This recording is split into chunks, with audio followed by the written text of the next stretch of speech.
देवभूमि उत्तराखंड उत्तरकाशी में श्री विश्वनाथ संस्कृत स्नातकोत्तर महाविद्यालय का दौरा कर रहा हूँ आज, और कई विद्यार्थियों से मिलने के बाद जानने का करेंगे प्रयास। और प्राचार्य श्री जगदीश चंद्र उनियाल जी हैं, बात करेंगे विद्यालय के बारे में। जैसे कि विद्यालय के मैं बात कर रहा था, कर्मठ विद्यार्थी निकलते हैं। गुरु जी, आपका बहुत बहुत स्वागत है। आज का दिन क्या बोलना चाहेंगे आप जो कॉलेज को लेकर के, विद्यार्थियों को लेकर के तमाम? सबसे पहले आपको प्रणाम है और हमारा हार्दिक स्वागत करता है।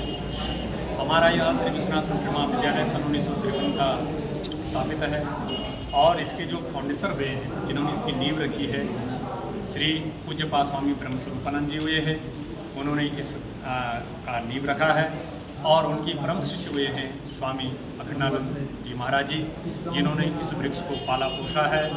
और उस समय तो सरकार के द्वारा भी कोई मदद नहीं होती थी, यद्यपि सरकार के द्वारा आज भी मदद नहीं है। तो गांव-गांव से, दूर दूर से राशन मांग करके लाते थे, यहाँ पे विद्यार्थियों को दिया जाता था। और यहाँ 53 से पढ़े हुए जितने भी तमाम विद्यार्थी रहे हैं, वो आज अपनी कार्य क्षेत्र में, कोई कथा के क्षेत्र में हैं। जैसे उदाहरण के लिए हमारे यहाँ से पढ़े हुए गोपालमणि जी महाराज जी हैं, वो आज पूरे भारत में जिनका नाम है और जिन्होंने गौ की क्रांति चलाई है। और ऐसे ही राजनीतिक क्षेत्र में यहाँ से श्रीमान निसंग जी, रमेश पुखराज निसंग जी, वो यहीं के पढ़े हुए छात्र हैं। उन्होंने भी यहाँ से मध्यमा किया है, आज राजनीति के क्षेत्र में बहुत आगे हैं। और तमाम डिग्री कॉलेजों में यहाँ के प्रोफेसर, उदाहरण के लिए श्रीमान देवेंद्र पैनोली जी, जो डिग्री कॉलेज में वर्तमान में यहाँ हैं, वो भी यहीं के छात्र हैं। ऐसे देश की सेवा में यहाँ के छात्र भी पढ़े रहे हैं। और जैसे उदाहरण के लिए हमारे साथ भी आज उपस्थित हैं श्रीमान राधा वल्लभ जी, वो भी यहीं पढ़े हैं। और तमाम जितने भी इंटर कॉलेजों में संस्कृत के प्रवक्ता हो या हिंदी के प्रवक्ता हो, सारे यहीं के छात्र अधिकतर मिलते हैं। तो ये विद्यालय वर्षों से और कई क्षेत्रों में अपनी सेवा दे रहा है। और वर्तमान में मेरे विद्यालय में 300 से भी ऊपर छात्र संख्या है, जो कि 115 छात्र छात्रावास में भोजन पाते हैं। और इसका निर्वाह करते हैं स्वामी चिदानंद मुनि जी महाराज, जो परमार्थ केंद्र के अध्यक्ष हैं और हमारे यहाँ के भी अध्यक्ष हैं, वो इसका निर्वहन करते हैं। और मेरे पास शिक्षक अध्यापक हैं और 2 फोर्थ क्लास हैं, एक बाबू है, 2 भोजन माताएं हैं और 2 भोजन पिता हैं, जो छात्रावासी भोजन बनाते हैं। तो जी, इस प्रकार से ये सर, मैं वर्तमान की स्थिति की बात करूँ, अभी गर्ल्स के लिए अलाउ कैसा है? गर्ल्स की जो लड़कियों की छात्रा की संख्या है, वो कितनी है? छात्रा संख्या भी शास्त्रीय आचार्य में 8 से ऊपर है। तो यहाँ ऐसा कुछ नहीं है कि हम किसी को मना करेंगे, सबके लिए स्वागत है, सबके लिए विद्या है। छात्राएँ किसी भी जाति धर्म का हो, यहाँ से। तो आज आप क्या मैसेज देना चाहेंगे? जो लोग बेसिकली, जो लड़कियाँ कम आती हैं, लोगों को जानकारी नहीं होती है, ये जाति की मैं बात करूँ, सिर्फ या ब्राह्मण ही आते हैं ऐसा भी नहीं है कि सबके लिए अलाउड है। तो आज क्या मैसेज देंगे आप कि लोग आएँ, लड़की ज़्यादा से ज़्यादा यहाँ से आएँ, आचार्य करें, संस्कृत को पढ़ें, सेम मान्यता है, आप यूनिवर्सिटी से पढ़ें या यहाँ से पढ़ें, ये कुछ बताना चाहिए? नहीं, हम सबका स्वागत करते हैं। हम तो सभी को ये कहते हैं कि आइए, पढ़े हैं, और यहाँ से आप संस्कृत के विद्वान बने। कोई व्याकरण से करो, कोई साहित्य से करो, कोई ज्योतिष से करो। और यहाँ कोई जाति धर्म इसका कोई बंधन नहीं। अभी यदि मैं गुरुजनों की बात करूँ, ऐसा निकल के आ रहा, जब हमारी सर्वे टीम कर रही है, बहुत सारे गुरुजन हैं, कई सालों से संविदा पढ़ रहे हैं, पोस्ट पे भी ब्लॉक लगा हुआ है, तो वो भी नहीं सरकार खोल रही। तो उसके पीछे क्या क्या आपने कभी संज्ञान में आए हैं? क्या वहाँ से कुछ बोला जा रहा है? इतने साल हो गए तो कभी सुनवाई नहीं हो पा रही, इसकी क्या वजह हो? महोदय, हमारा उत्तराखंड में सन 2013 में एक प्रबंधकीय शिक्षक संघ बना है, और उसके वर्तमान अध्यक्ष श्रीमान डॉक्टर गिरवान जी हैं, जो हमारे देश के संघ के अध्यक्ष हैं। और कई बार हम सरकार से पत्रावली भी करे हैं, कई बार धरना में भी गए हैं। सरकार हमको आश्वासन दे रही है, लेकिन इसमें कोई ध्यानात्मक कार्य नहीं कर रही है। केवल मात्र 2021 में हमारा बांध निर्णय की है, तो यही सरकार ने। काफ़ी साल से यहाँ पर लोग संविदा पढ़ा भी पड़ा। हाँ, बिल्कुल। 15 सबसे बड़ा हमने देखने को मिलते देश में, जब कई जगह देखिए, वन विभाग से लेकर के और हॉस्पिटल्स में, स्कूलों में, अनेक ऐसे, जबकि सुप्रीम कोर्ट का साफ कहना है इक्वल सैलरी इक्वल रैंक, और वो भी उसका उल्लंघन होता हुआ कई जगह पर साफ नजर आता है। खासतौर पर वो लोग जो कार्य करते हैं ग्राउंड पर। जब हमारी टीम कई जगह पर देश में दौरा करती है, पुलिस में भी आप पीआरडी को देखेंगे काम करते नजर आते हैं, वन विभाग में काम करते नजर आते हैं, स्कूल में पढ़ाते नजर आते हैं, बहुत डेडिकेटेड से। और फिर भी सुप्रीम कोर्ट के आदेश का भी मानव सरकार खुला उल्लंघन करती नजर आती है। तो बहरहाल क्या कभी सरकार इस बारे में कभी वास्तविक एक मजबूत प्लान ला पाएगी? जैसे सरकार बोलती है, पार्लियामेंट्री में जब बिल गूंजता है तो आखिर वो बिल धरातल पे नहीं उतरता है। कहाँ है पिच, कहाँ है खराबी, शायद जानने का प्रयास करेंगे। क्या विभाग तो शायद सब कुछ इस बारे में जानता है, क्या मंत्रालय भी जानता है? बार बार कई साल, 10 साल से ज़्यादा बताया जा रहा, 15 साल तक होने वाले हैं और कोई सुनवाई नहीं हो पा रही। तो बहरहाल उम्मीद करेंगे कि प्रशासन इस पर संज्ञान लेगा। और गुरु जी, यहाँ पर जो आपके पास टीचरों का जो वो है, कोई वैकेंसी भी खाली भी है? सब सब्जेक्ट के हैं यहाँ? हाँ, सब्जेक्ट के लगभग सारे हैं, लगे हैं। वो रही पद की बात, तो सारी सरकार की तरफ से रहती दिखाई दे। अच्छा, आते रहेंगे पद नहीं, पद जो पहले के ही सर्जित हो रखी है वही पद है। और सरकार की तरफ से तो खाली है, उनकी तरफ से खाली है, क्या उसका। चलिए, बहुत बहुत धन्यवाद। ये थे प्राचार्य उनियाल जी जो लगातार स्कूल के बारे में जानकारी दे रही थी। आए आप इस विद्यालय में, बिल्कुल जो पीजी कॉलेज है, चाहे श्रीदेव सुमन है, एचएनबी है, दिल्ली यूनिवर्सिटी हो, तमाम वैल्यू है। संस्कृत मीडियम से भले ही चलता है लेकिन इंग्लिश भी चलती है आज की डेट में। जैसे मैं छात्रों से बात कर रहा था, जब मैं इंटरेक्ट कर रहा था, सारे सब्जेक्ट यहाँ पर हैं। लड़कियाँ भी यहाँ पर पढ़ सकती हैं, काफ़ी लड़कियाँ पढ़ रही हैं। तो आइए आप यहाँ ज्वाइन कीजिए, बहुत अच्छा माहौल है। वैदिक और सनातन संस्कृति भी आपको यहाँ पर देखने को मिलती है। कुछ और गुरुजनों से करेंगे बातचीत, क्या जानने का प्रयास करिए, कुछ और गुरुजी से पूछते हैं क्या सब्जेक्ट डील करते इधर। एक और गुरुजी, ये सर आपका क्या नाम है और आप क्या सब्जेक्ट पढ़ा? मैं नरेश भट्ट और मैं अच्छा सर, कब से आप यहाँ पर? मुझे 6-7 साल। तो आप भी अभी समझ पाए, सभी लोग क्या बोलना चाहेंगे आप? क्या ये व्यवस्था आखिर क्यों सुनवाई नहीं होती? हम तो ये सब लोग मिलकर के जो है संस्कृत के जितने भी लोग हैं सरकार से यही प्रार्थना करते हैं। हम लोग प्रार्थना ही कर सकते हैं, ज़्यादा लड़ाई झगड़ा हो हल्ला भी नहीं कर सकते, क्योंकि हम देश सरकार के अंडर में वो हैं, तो काम करते हैं। तो इसलिए हम लोग सरकार से जो है प्रार्थना करते रहते हैं, बार बार करते हैं अपने संगठन के माध्यम से।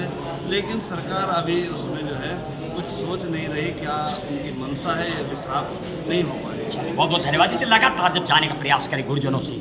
और अनिल डॉक्टर जी हैं, व्याकरणाचार्य हैं, आप लगातार आप क्या बोलेंगे? आप आज के दिन क्या मैसेज देना चाहेंगे? आप जो पोस्ट की मैं बात कर रहा था उसको लेकर के आप। जी, जहाँ तक कि हमारे इस बाकी साथियों ने कहा है, ये विद्यालय जब उत्तर प्रदेश में था तो वहाँ भी शीर्षस्थ स्थान पर था।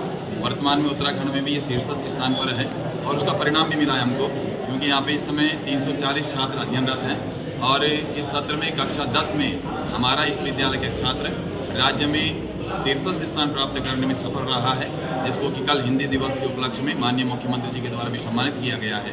तो मैं आपके माध्यम से शासन प्रशासन तक ये बात पहुंचाना चाहूँगा कि यहाँ पे जितने भी लोग कार्य कर रहे हैं, यहाँ पे इस समय कोई भी स्थायी शिक्षक नहीं है, सभी प्रबंधकीय शिक्षक कार्य कर रहे हैं। तो मैं आपके माध्यम से ये बात सरकार तक पहुँचाना चाहूँगा कि यथाशीघ्र यहाँ पर समायोजन की जो प्रक्रिया है उसको प्रारंभ किया जाए। आपका बहुत बहुत धन्यवाद। देखिए, ये बहुत बेटा ने जब मैं गुरुजनों से बात कर दी, मुश्किल से 1 और 2 टीचर परमानेंट है। और जरा ये दिखाई जरा बोर्ड, जबकि यहाँ पर सामने बोर्ड लगा नजर आ रहा है मोदी के साथ चित्तरंजन महाराज संस्कृत विद्यालय। आप लगाइए अंदाजा सरकार के काम क्या डबल फेस के होते हुए। गुरुजन आप भी संदर्भ में। मेरा नाम भगवती प्रसाद है। सबसे पहले मैं आपका अपने महाविद्यालय में स्वागत करता हूँ और मैं प्रबंधकीय संस्कृत शिक्षक संघ का अध्यक्ष हूँ। इस नाते भी मैं संस्कृत शिक्षा के प्रति या संस्कृत विद्यालयों के प्रति अपना सुझाव या अनुरोध करना चाहता हूँ सरकार से कि यहाँ पर जो विगत कई सालों से संविदा पर शिक्षक लगे हुए हैं, एक निश्चित मानदेय पर लगे हुए हैं, निश्चित तौर पर ये तन मन धन के साथ सेवा कर रहे हैं और अपने पूर्ण मनोयोग के साथ जो है रात दिन सेवा करते हैं। क्योंकि मैं खुद भी छात्रावास में रहता हूँ, संपूर्ण रात दिन जो है छात्रों के साथ रहना पड़ता है, उनके साथ जो है बार बार उनके साथ जो है एक तालमेल बना करके जो विद्यालय की व्यवस्थाओं को सुचारू रूप से संचालित किया जाता है। तो तो इन सब को देखते हुए हम संपूर्ण जीवन देते हुए हमारे भविष्य के बारे में सरकार के द्वारा अभी कोई ठोस नीति नहीं बनाई गई है।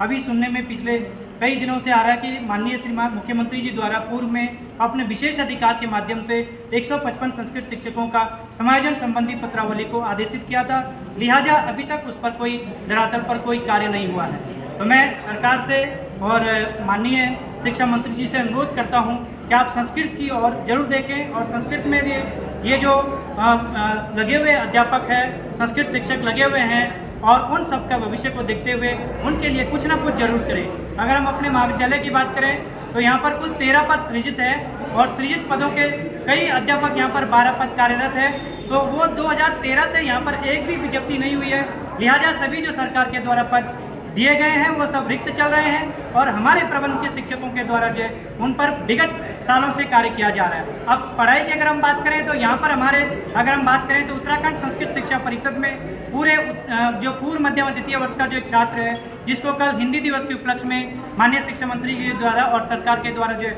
पुरस्कृत किया गया, वो पूरे उत्तराखंड में प्रथम स्थान प्राप्त रहा।